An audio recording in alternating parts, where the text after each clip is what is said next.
What is this nonsense that I'm hearing about? You don't use pivot tables anymore? Oh, hey Chantu. Ever since Excel came up with PowerPivot, I kind of stopped using pivot tables, man. Whoa, what is PowerPivot? PowerPivot is an improved and supercharged version of pivot tables. We can use it to do a lot more with your data. So kind of like a Superman, is it? Here, let me show you. So here I have got some customer service employee data. And if I want to understand how many people are there by department or what the average salary is, we can use a pivot table for that. To create the pivot table, I'll just go to Insert Ribbon, making sure that I have already selected one of the cells and hit the pivot table button. The only difference between a regular pivot table and a PowerPivot table is adding this data to the data model. So you check this button and now you're creating a PowerPivot. And in this pivot table, I'm going to put department into row label, name into values, and we will get a pivot of how many people are there by department. I don't get it. So far it just looks like a normal pivot. Why would anybody use this? Aha! Even Superman looks like a normal dude until he puts on the underpants on top.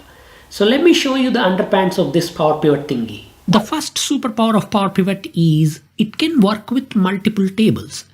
So here, instead of just the staff data alone, I do have a ticket data as well. So here are all the customer service tickets, who they are assigned to, and what's happening for each of those tickets. Given this information, if I want to ask a question like how many open tickets are there for a specific department, it would be pretty hard to answer that from this data alone. Because here I only know the name of the person. I don't know which department they work in. So I would need to do a XLOOKUP or a VLOOKUP on this name into the other data set to figure out their department and then do the pivot on that. We don't have to do any of that. We can straight away go back to this pivot, and from the active, if I switch to all, I'll see that my ticket table is also available for me here. So from the ticket, I'm going to take the status and put it into the column area. At this point, Excel asks me a relationship between tables may be needed. So I'm going to create a relationship. The relationship would be from the staff table, name column, map it to tickets table, assign to column. And we'll click OK. Now that the relationship is created, let's take out count of name and instead put the ticket number so that we can count the ticket numbers. Here I can see that finance department has closer 32 tickets or website department has closer 37 tickets. How awesome is this? That is cool. What else can it do? Can it fly? Can it hit the like button? It can't fly yet, but it can create new calculations on your data. But you can hit the like button. So do that and I'll show you how to create new calculations using PowerPivot. For example, let's build a pivot table that tells me how many tickets are there by department, how many people are there by department, and how many tickets per person are there by department. To do this, you can select a blank cell where you want the pivot table, click on the insert and click on that little arrow and choose the From Data Model option. Because we have already built the data model, which is the concept of those two tables and their connections, we can straight away build a pivot from that without having to select the data again. So in this, I'm just going to put department, count of names, and then go to the tickets and count of the tickets. So 19 people in the finance department and 75 tickets for them.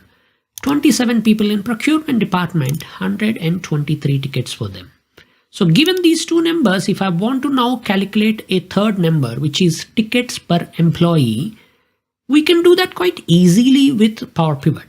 All you have to do is right click on either of these tables. Let's go with the tickets table and use the add measure option.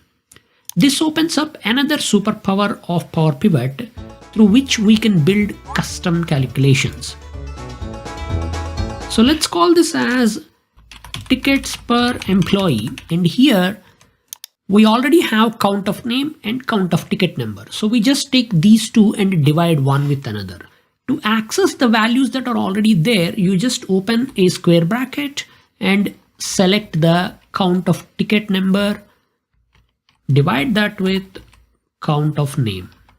And we can apply a formatting on this. So I'm going to say number format with 1 decimal places and click OK.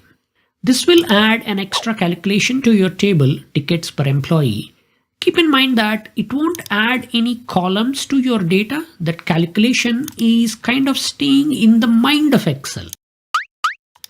And let's just add this here and we can see how the values look like.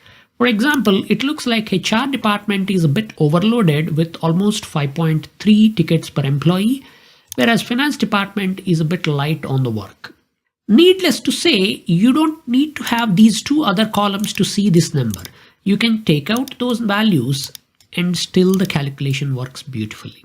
The measure that we have created uses a special language called DAX.